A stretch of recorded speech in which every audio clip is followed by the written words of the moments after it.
Jāņa evaņģēlijas 3. nodaļa, 22. pants. Mēs piecelsimies un kopīgi lasīsim.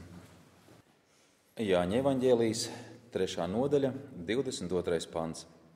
Pēc tam Jēzus un viņa mācekļi nāca Jūdu zemē, un tur viņš pavadīja laiku ar tiem un kristīja. Āmen. Kungs, Jēzu Kristu, paldies, ka Tavs vārds atklāja to, kāds Tu esi, un paldies, ka Tavs vārds rāda, ka Tu mīli savus mācekļus un velti viņiem laiku un uzmanību. Mēs pateicamies par to uzmanību, Dievs, ko Tu esi mums katram personīgi veltījis un kā draudzē kopumā. Ļoti lūdzamies, Dievs, ka mēs būtu vērīgi un ilgotos pēc tā laika, lai būtu ar Tevi kopā. Āmen.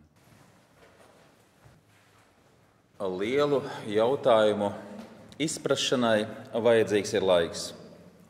Un jo nopietnāks un lielāks laiks, jo nopietnāks un lielāks jautājums, jo vairāk laika vajag. Arī uzskatu izvērtēšanai, pārvērtēšanai ir vajadzīgs laiks.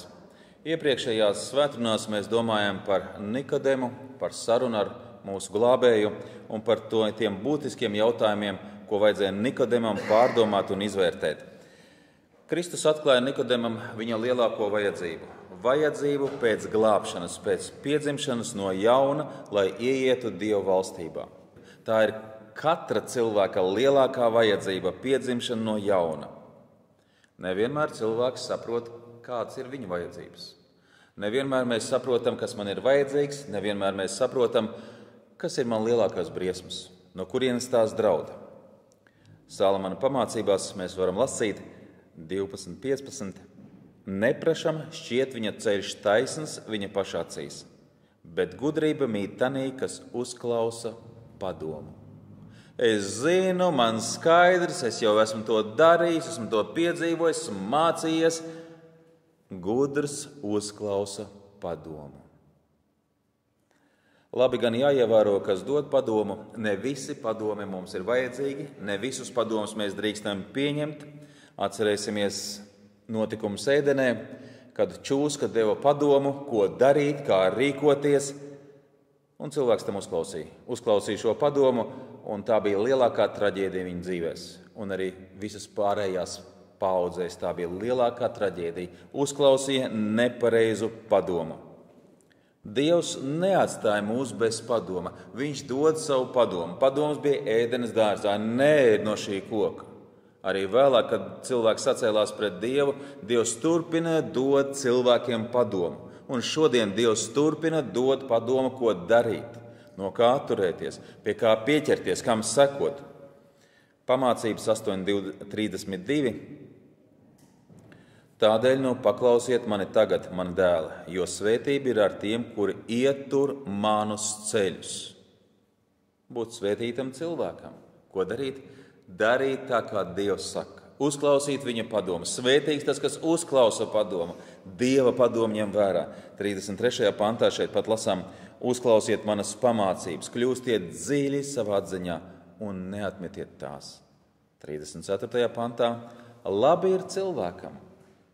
Brīnišķīgi vārdi. Labi ir cilvēkam. Visi mēs gribam, lai mums ir kas? Labi.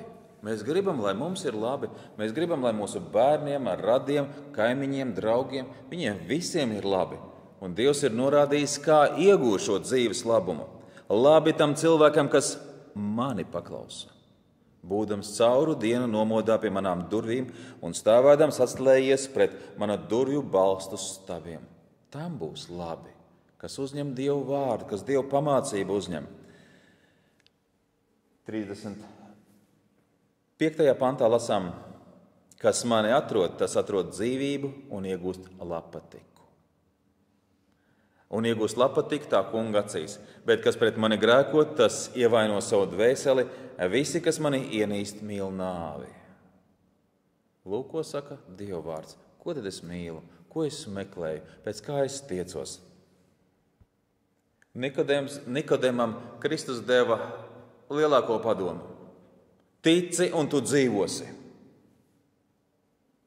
Arī mums tas tiek sacīts šodien. Tici un tu dzīvosi. Cilvēka atbildība Dieva priekšā ir ticēt. Kam? Viņa vārdam, evaņģēlijam. Jāņa 3.16. Mēs zinām šo pantu, jo tā Dievs pasauli mīlējis, ka viņš devis savu vienpiedzimušo dēlu, lai neviens, kas viņam tic, nepazustu, bet dabūtu mūžīgo dzīvi. Tici, un būs mūžīgā dzīve. Un Dievs dos mūžīgo dzīvi. Dieva padoms. Tici uz glābēju kungu Jēzu. Nikodēmam vajadzēja laiku, lai par to domātu. Nikodēmam vajadzēja laiku to izvērtēt un izdarīt kādus pareizus secinājumus. Taču dažkārt ir tā, ka Dievs dod padomu, vislabāko padomu, bet pa vienu ausu iekšā, pa otru ārā. Un nekas nav aizķēries. Vēl nepareizā attieksme pret Dievu vārdu. Šī nepareizā attieksme izpaužās tajā, kad Dieva vārds tiek sagrozīts. Cilvēks paņem kādu vienu pantu vai otru un izrauj to no konteksta, izrauj to no Bībeles kopējā konteksta. Dievu vārdu nevar grozīt, kā vien es gribu. Apostols Pēters dod padomu, 2. Pētera 1.20. Par visām lietām ievērojiet, ka neviens Dieva raksta pravietojums nav patvaļīgi tulkojams. Dieva raksti nav no konteksta izraujami. Un kas notiek, ja no konteksta izrauj Dievu vārdu? Ja viņu pieskaņo sev, saviem apstākļiem, savai situācijai, 21. pantā ir sacīts, jo pravietošana nekad nav cēlusies no cilvēka gribas, bet Dieva cilvēki ir runājuši svētā gara spēkā. Nav patvaļīgi tulkojams. Un ja mēs lasītu tālāk, ka raksti tiek sagrozīti par pazušanu. Dieva gudrība ir neaptverama un pārsteidzoša. Dievs katram cilvēkam ir devis noteiktas spējas, noteiktas apstākļus, noteiktus cilvēkus apkārt. Vienam Dievs piešķir vairāk līdzekļus un vienam piešķir mazāk līdzekļus, bet visiem cilvēkiem vienādā mērā ir piešķirts laiks. Katram, lielam un mazam, 24 stundas. Izglītotam un neizglītotam 24 stundas. Pilsētniekam un lauciniekam 24 stundas. Neatkarīgi no tā, kur dzīvojam, kur pelnam, kurā laikā vai gadsimtā, visiem 24 stundas. Kāpēc Dievs to ir devis? Kāpēc? Mēs zinām šo rakstu vietu no Apostuļu darbiem 17.26. Viņš ir licis visām tautām celties no vienām asinīm un dzīvot pa visu zemes virsu un nospraudis noteiktus laikus un robežas, kur tiem dzīvot. Dievs ir tas, kurš noliek mūs noteiktajā vietā, kur dzīvot.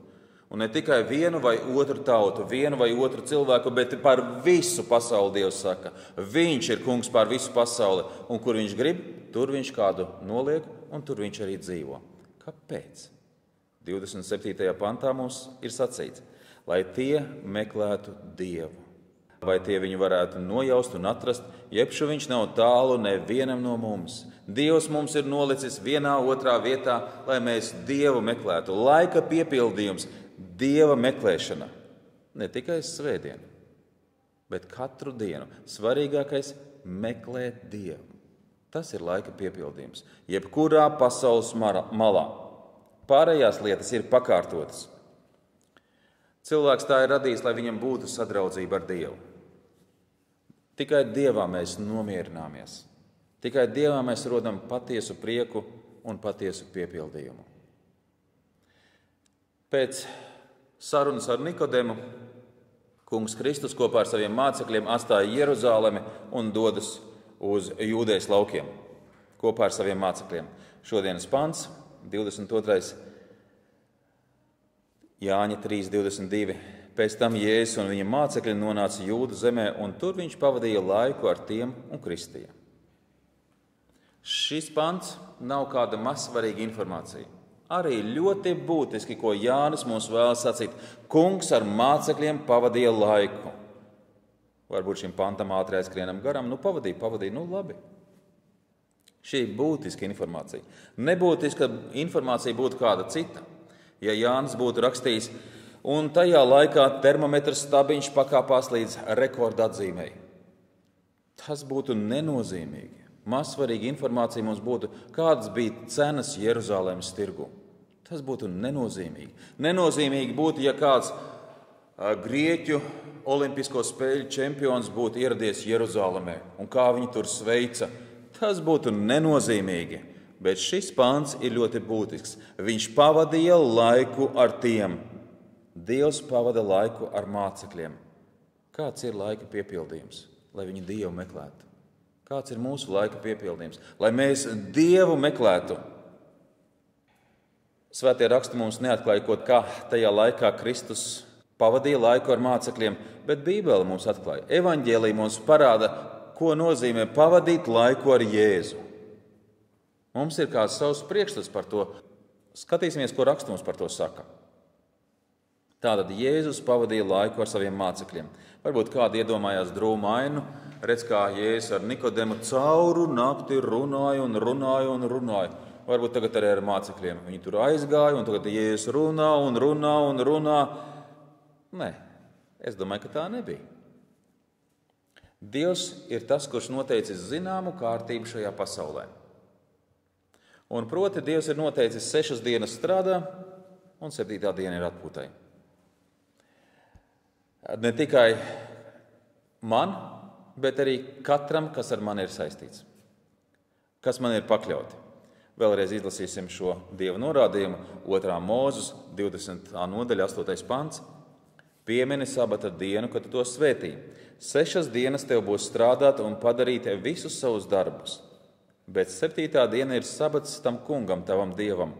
Tad nebūs tev nekādu darbu darīt nec tev, nec tavam dēlam, nec tavai meitai, nec tavam kalpam, nec tavai kalponei, nec tavam lopam, nec svešiniekam, kas ir tavos vārtos.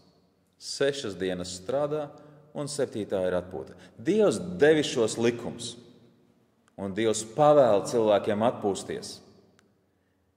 Un es domāju, ka Kristus arī rādīja mācekļiem, ko nozīmē pavadīt laiku un atpūsties. Kristus ir nācis šajā pasaulē glābt pazudušos, mēs to zinām, bet Kristus ir nācis mācīt, kā pareizi dzīvot. Tātad šo mēs zinām. Dievs saka, strādā 6 dienas un 7. atpūties. Tad evaņģēlijā mēs redzam kādu interesantu notikumu, kur kungs Kristus pavēl mācekļiem atpūsties. Marka 6:7. Un viņš pārstaigāja ciemus visapkārt mācīdams. Un viņš sasauca 12 un sāka tos izsūtīt pa 2 un deva tiem varu pār nešķīstiem gariem, un tiem pavēlēja nekā neņemt līdz ceļā, kā vien nūju, ne maizi, ne kulīti, ne naudu jostās, bet tikai apaut kurpes un neapvilkt 2 svārkus.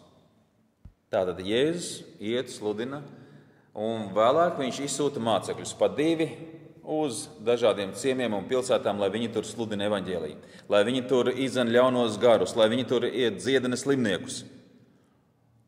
Pēc kāda laika mācekļi atgriezās. Viņi stāstīja, kā ir bijis, kā gari viņiem paklausa. Un Jēzus viņus uzklausīs. Viņš saka, tagad, draugi, jāiet atpūsties. Jūs esat kalpojuši, strādājuši, tagad vajag atpūsties.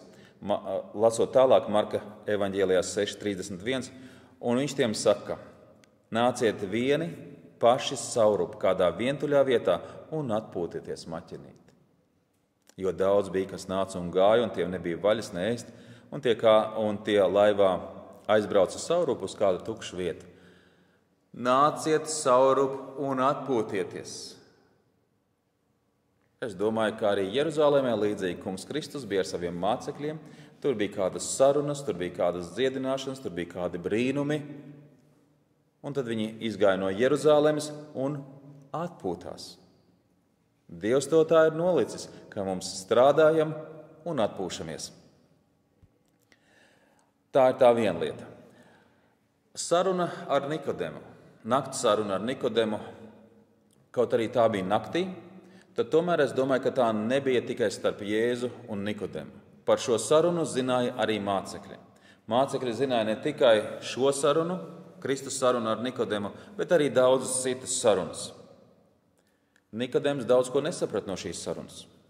Varbūt bija apjucis, un mācekļi, kuri bija tikai sākuši sekot Jēzum, dzirdot šo sarunu, dzirdot par šīm lietām, par piedzimšanu no jauna, par ieiešanu Dievu valstībā. Iespējams, ka arī viņiem bija kādi jautājumi. Iespējams, arī viņi kaut ko nesaprata. Un mēs evaņģēlijā lasām, tad, kad Jēzus stāsta, skaidro, sludina, mācekļi nesaprot, tad viņš viņiem atsevišķi izskaidroja. Un arī tagad mācekļi bija atsevišķi kopā ar Jēzu. Es domāju, ka viņi atpūtās, un es domāju, ka viņi arī Jēzum kaut ko jautāja. Kungs Kristu, tu Nikodemam sacīji to un to. Kā mēs lai to saprotam? Bet kāds cits notikums? Marka evaņģēlijā 4:10. Un kad viņš bija viens pats, tad tie, kas līdz ar tiem 12 bija pie viņa, viņam vaicāja par līdzībām. Un viņš tiem saka, jūs šo līdzību nesaprotat? Kā tad jūs sapratīsiet visas citas līdzības? Jūs nesaprotat? Tas bija par līdzībām. Un es domāju, ka līdzīgi bija arī ar sarunu ar Nikodemu. Ar sarunu ar Nikodemu ir fundamentāli, ārkārtīgi dziļa un svarīga saruna. Fundamentālas lietas katram ticīgam cilvēkam. Un es domāju, ka viņi vēlreiz pārrunāja Nikodemu, sarunu ar Nikodemu. Tos jautājumus, kas tika pacelti sarunā ar Nikodemu. Šī nav vienīgā reize, kad viņi kaut ko nesaprata. Es domāju, sarunā ar Nikodemu, sarunā ar līdzībām, arī vēlāk, kad Kungs Kristus skaidro par to, kas notiks lieldienās. Viņš jau līdz tam mācīja, ka viņš mirs, ka viņš augšām celsies. Un pienāk lieldienu rīts, mācekļi neko nesaprot.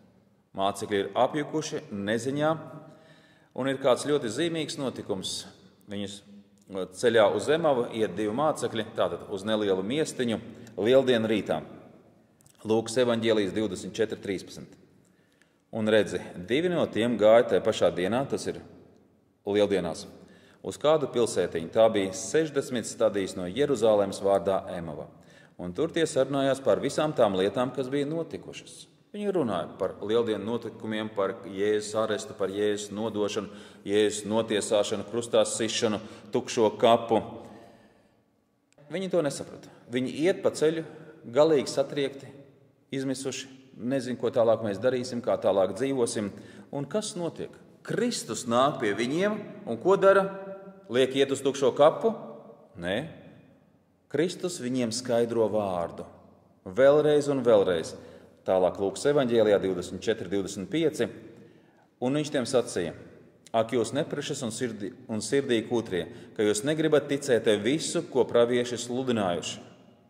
Ja jūs būtu ticējuši pravieši sludinātam vārdam, viens ir zināt, otrs ir ticēt. Ja jūs būtu ticējuši, jūs nebūtu nonākuši šajā ticības krīzē. Vai Kristum tā nebija jācieš un jāiet savā godībā? Un 27. pāns ļoti svarīgs. Un iesākdams no Mūzes un visiem praviešiem, viņš tiem izskaidroja visus rakstus, kas par viņu rakstīti. Izskaidroja vārdu. Pēc izskaidrotā vārda viņi nomierinās. Viņi notic. Viņi iegūst drošību, viņi iegūst stabilitāti. Viņi saprot, ka Dievs ir tas, kas visu kontrolē un visu vada.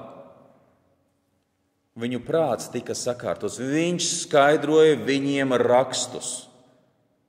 Un mazliet vēlāk, tad, kad viņi saprata, kas ir īsti noticis, viņi zina, kā rīkoties tālāk. Vēlos gan piebilst, ka ir ļoti svarīgi, kas mums skaidro Bībeli. Tikai muļķīgās filmās velns baidās no Bībeles. Dzīvē nē, realitāte ir cita. Velns nebaidās no Bībeles. Velns zina Bībeli un velns prot skaidrot Bībeli. Bet velns skaidro Bībeli tā, lai cilvēki apjūg, apmulst un zaudē ticību.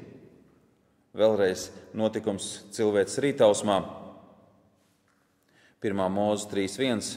Bet čūska bija visviltīgākā no visiem lauku zvēriem, ko Dievs tas kungs bija radījis. Tā teica sievai, vai tiešām Dievs ir teicis? Neēdiet ne no viena koka dārzā. Vēlns savu taktiku šodien nav mainījis. Viņš atrod ceļu uz cilvēku sirdīm caur to, ko vai tiešām mēs zinām, kad Dievs to teicis. Varbūt to ir teicis kāds cits, varbūt kāds mācītājs to ir izdomājis, varbūt kādi reliģiskie darbinieki to izdomāja. Vai tiešām Dievs tā teica? Esiet uzmanīgi, kas jums skaidro Bībeli. Esat uzmanīgi, kādas svētrunas jūs klausāties, kādus raidījumus jūs klausāties. Vai tiešām vēlns turpina kārdināt un izaicināt cilvēks? Vēlns prot precīzi citēt Bībeli. Precīzi. Mūsu kungs tika kārdināts ar Bībeles citātiem. Mateja 4:6. Ja tu esi Dieva dēls, tad nolaidies zemē, jo stāv rakstīts. Viņš saviem eņģeļiem pār tevi pavēlēs, un tie tevi nesīs uz savām rokām, ka tu savu kāju pie akmens nepiedaudz. Velns citē 91. psalmu, 11. un 12. pantu. Kāpēc viņš tika citēts? Lai kārdinātu, lai vilinātu. Šis psalms tika izrauts no Bībeles konteksta, no psalma konteksta, un tas turpinās joprojām. Velns sagroza rakstus, lai cilvēki ietu pazušanas ceļu un neatgrieztos. Vēlreiz Pētera vēstule, 2. Pētera vēstule 3.16. Tā viņš runā par šīm lietām visās vēstulēs, kurās kas ir grūti saprotams, ko nemācītie un nenostiprinātie ļaudis sagroza, tāpat arī citus rakstus sev par pazušanu. Raksti tiek sagrozīti par pazušanu, tiek izrauti no konteksta, samainīti, un kā rezultātā cilvēks nenāk pie ticības un iet pazušanā. Tad no jūs, mīļie, to jau zinādami sargaties, ka maldu līdz netiekat aizrauti. Tad no jūs, mīļie, to jau zinādami sargaties, ka maldu līdz aizrauti nezaudēja savu stipro pamatu. Stiprais pamats – evaņģēlijs. Pareiza evaņģēlija saprašana. Ja cilvēks nesaprot evaņģēliju, viņš nevar atgriezties. Viņa prāts ir neauglīgs. Ja cilvēks nesaprot evaņģēliju, tad viņš neaug garīgi. Ja cilvēks pareizi nesaprot evaņģēliju, tad viņš nevar pārvarēt pareizi grūtības. Un viņš nevar pagodināt Dievu. Kungs Kristus mācīja cilvēkiem pareizi dzīvot, pareizi saprast Dievu vārdu. Ebreji zināja, un kad nāks otrs Mūzus, jo Mesija viņu sauc arī par otru Mūzu, nāks otrs Mūzus, viņš mums izskaidros rakstus. Kristus nāk un izskaidro rakstus. Izskaidroja to Nikodemam, izskaidroja to mācekļiem, skaidroja to cilvēkiem, jo projām Kristus dod mums savu vārdu, lai mēs ar to dzīvotu. Mēs domājam par vārdiem, ko mums saka šodienas pants, Jāņa 3.22. Pēc tam Jēzus un viņa mācekļi nāca Jūdu zemē un tur pavadīja laiku ar tiem. Pavadīt laiku ar Jēzu. Tas nozīmē atpūsties. Tas nozīmē, ka viņi runāja par vārdu, par Bībeli, par Dievu. Ko vēl gan tas varētu nozīmēt? Bez kā nav iedomājama laika pavadīšana kopā ar Jēzu. Varbūt viņi aizgāja makšķerēt. Varbūt viņi aizgāja skatīties basketbolu. Vai varbūt viņi aizgāja kādu sacensības skatīties. Man grūti to ir iedomāties. Bet es saprotu no rakstiem kaut ko citu. Kā tie, kas ir Kristus mācekļi, tie Jēzum ir kļuvuši tuvāki par viņu ģimenes locekļiem. Tuvāki par tiem cilvēkiem, kuru vidū Jēzus uzauga. Interesanti ir Marka 3.32. Un ļaudis sēdēja ap viņu un viņam sacīja: redzi, tava māte un tavi brāļi un tavas māsas ārā tevi meklē. Un viņš tiem atbildēja un sacīja: kas ir mana māte un mani brāļi? Viņš visapkārt uzlūkojas tos, kas ap viņu sēdēja un saka: redzi, mana māte un mani brāļi. Jo kas Dievu prātu dara, tas ir mans brālis un mana māsa un mana māte. Ticīgie kļūst par vistuvākiem cilvēkiem Jēzum. Tuvāki pat par ģimenes locekļiem. Ar tuvākiem mēs dalāmies ar visdārgāko, kas mums ir. Kristus dzīve nav iedomājama bez lūgšanas. Kungs Kristus lūdz viens, un viņš lūdza publiski, viņš lūdza kopā ar saviem mācekļiem. Es domāju, kad Jēzus pavadīja savu laiku ar mācekļiem, noteikti viņi kopā lūdza Dievu. Un jo vairāk mācekļi pazina Jēzu, jo pārsteigtāki viņi bija par lūgšanu dzīvi. Jēzum nebija grūti pirms rītausmas piecelties un doties lūgt Tēvu. Marka 1.35. Un no rīta gaiļos cēlies, viņš izgāja un nogāja kādā vientuļā vietā un tur Dievu pielūdza. Un Sīmans līdz ar tiem, kas pie viņa bija, viņam steidzās pakaļ, un viņi atraduši tietam, saka: visi tevi meklē. Interesanti, ka tikai mācekļi zināja, kur Jēzus ir. Ka tikai mācekļi zināja, kur Jēzu var atrast. Viņš aizgājis Dievu lūgt. Viņš ir tajā īpašajā vietā. Kaut arī iepriekšējā diena bija smaga un grūta, Jēzus piecēlās agri no rīta un pielūdza Tēvu debesīs. Kāpēc? lai atjaunotu savus spēkus, lai koncentrētos jaunai dienai. Bija notikumi, kur Jēzus cauri nakti lūdz Dievu, Lūkas 6:12, bet notika tenīs dienās, ka viņš aizgāja uz kalnu Dievu lūgt, un viņš pavadīja visu nakti Dievu lūgšanā. Pēc šīs lūgšanu nakts Kungs Kristus izvēlējās 12 apustuļus. Kungs Kristus lūdza gan publiski, gan individuāli. Kristus mācekļi bija pārsteigti, kā Jēzus lūdz, cik aizrautīgi viņš lūdz. Un pienāca viena diena, kad viņi sacīja, māca mums arī tā lūgt. Mēs arī gribam iemācīties tā lūgt. To sacīja cilvēki, kas bija uzauguši reliģiskā vidē, kas no bērnības jau mācēja lūgt, dzirdēja lūgšanas, gan publiskas, gan individuālas. Un redzot Jēzu, viņi sacīja, mēs gribam iemācīties lūgt Jēzu tā, kā tu lūdz. Mēs gribam iemācīties lūgšanu tā, kā tu mīli lūgšanu. Un Jēzus jau mīlēja lūgšanu ļoti. Viņš visur lūdz, es domāju, visur. Arī savas zemes dzīves noslēgumā viņš lūdz. Pirms krusta nāves, pirms Golgātas, Ģedzemanes dārzā tiek pavadīts laiks lūgšanai. Esot uz Golgātā, uz krusta, Jēzus lūdz. Mirstot, viņš lūdz. Lūkas 23:46, un Jēzus sacīja skaļā balsī, Tēvs, es nododu savu garu tavās rokās, un to sacījis viņš nomira. Nāves brīdī, nāves mirklī, viņš turpina lūgt. Un virsnieks redzēdams, kas notika, Dievu teica un sacīja, patiesi, šis bija taisns cilvēks. Esot kopā ar mācekļiem, Jēzus noteikti ar viņiem lūdzu. Un līdzīgi tā kā Mūzes man šķiet, tad, kad Mūzes bija uzkāpis kalnā un bija kopā ar Dievu, viņš nokāpa no kalna un visi zināja, viņš bija kopā ar Dievu.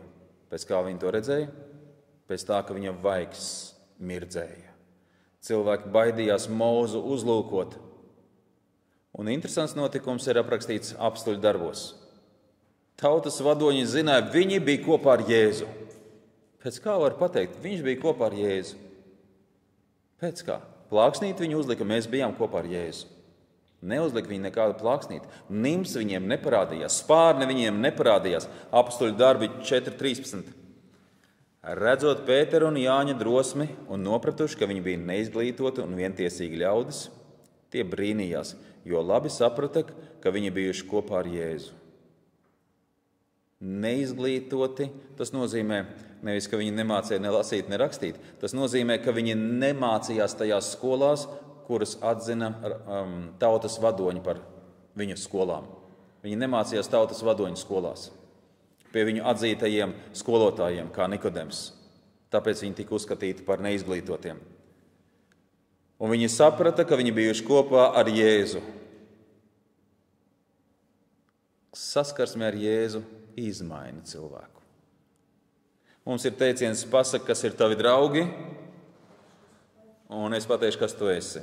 Un šeit ir tas līdzīgi. Pasaki, ar ko tu pavadi laiku, un es pateikšu, kas tu esi. Ar ko es pavadu laiku? Kā es pavadu laiku? Būšana kopā ar Jēzu cilvēku izmaina. Maina viņa domāšanu, viņa vērtības, pasaules uztveri un attieksmi pret kalpošanu. Mateja evaņģēlijas 20. nodaļa 25. pantā. Bet Jēzus pieaicināja tos un sacīja, jūs zināt, ka valdnieki ir kungi pār tautām un lielie kungi tās apspiež. Bet pie jums tā nebūs būt. Bet kas no jums grib būt liels, tas lai ir jūsu sulainis. Un kas jūsu starpā grib būt pirmais, tas lai ir jūsu kalps. Tā kā cilvēka dēls nav nācis, lai viņam kalpotu, bet lai viņš kalpotu un atdotu savu dzīvību par atpirkšanas maksu pār daudziem. Es domāju, šī ir tā lieta, ko Kungs Kristus mācīja saviem mācekļiem, kad viņi bija kopā. Jūs nedariet tā, kā pasaule dara. Jums ir cita domāšana, cita veida attiecības. Kristus sekotāji nav filozofu pulciņš, kurš ņem piemēru no šīs pasaules varenajiem. Kristus sekotāji skatās uz savu kungu un mācās no viņa piemēra. Viņš nācis, lai kalpotu. Ko es daru ar savu dzīvi? Kur es investēju laiku un pūles? kas liels ir pasaulē, tas, kuram vairāk kalpo. Un jo vairāk mani apkalpo, jo lielāks un varenāks es esmu. Kristus saka, nē, mēs nedzīvojam ar pasaulīgu domāšanu. Mums ir otrādi. Tu gribi būt liels, tad kalpo cilvēkiem. Ja nav konkrētas rīcības no Kristus sekotāja, bet tikai kāda filozofēšana un dziedāšana, tad viņi nav sapratuši evaņģēliju. Šodienas tekstā Jāņa 3:22, pēc tam Jēzus un viņa mācekļi nāca Jūdu zemē, un viņš pavadīja laiku ar tiem un kristīja. Lasot šos vārdus, rodas iespējas, ka kungs Kristus kristīja, bet kristīja mācekļi. Mazliet tālāk, nākošajā nodaļā, Jāņa 4:1 un 2, mēs lasām, Jānis precizē. Kad nu tas kungs dabūja zināt, ka farizēji bija dzirdējuši, ka Jēzus savācot un kristījot vairāk mācekļu nekā Jānis, lai gan Jēzus pats nekristīja, bet viņa mācekļi. Mācekļi pavisam nesen bija kļuvuši par Jēzus sekotājiem, bet ātri vien viņiem tika uzticēta kalpošana. Tai teoloģijai, tam zināšanām par Dievu ir jāparādās kalpošanā. Un mūsu laikā ir divi lieli grāvi, manuprāt. Viens grāvis, tad, kad kalpošana tiek uzticēta, tad, kad tev ir bijušas teoloģiskas studijas, tu esi iegūjis kādu teoloģisku grādu, kādās skolās esi mācījies, un tad tev kaut ko uztic. Tas ir viens grāvis. Otrs grāvis. Visi var darīt visu. Nevar visi darīt visu. Katram savas spējas un savu talanti un savus zināšanas un apstākļi, kuros Dievs ieliek. Vēstule romiešiem 12:3. Tad nu es ieteicu ikvienam starp jums tā žēlastības vārdā, kas man dota, netiekties pāri noliktam, bet centieties sevi apvaldīt saskaņā ar to ticības mēru, ko Dievs katram piešķīrs. Jo kā mums vienā miesā ir daudz locekļu, bet ne visiem locekļiem ir vienāds uzdevums. Nevar visi visu darīt. Dievs ir devis kādas zināšanas, spējas, prasmes, un tās ir jāliek lietā.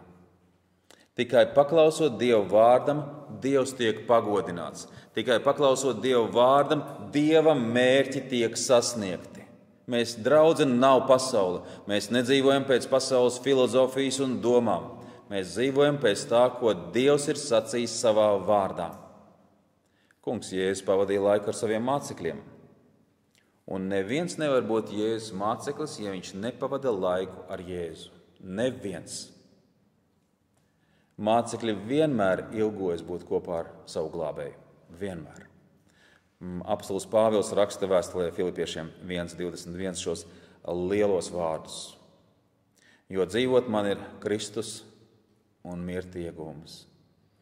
Bet, ja dzīvoju miesā, man ir darba auglis, tad es nezinu, ko lai izvēlos.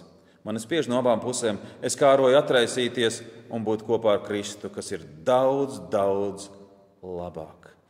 Es ilgojos pēc Kristus. Visur, kur viņš bija, viņš ilgojās pēc Kristus. Pēc kā es ilgojos? Ar ko es pavadu laiku? Āmen.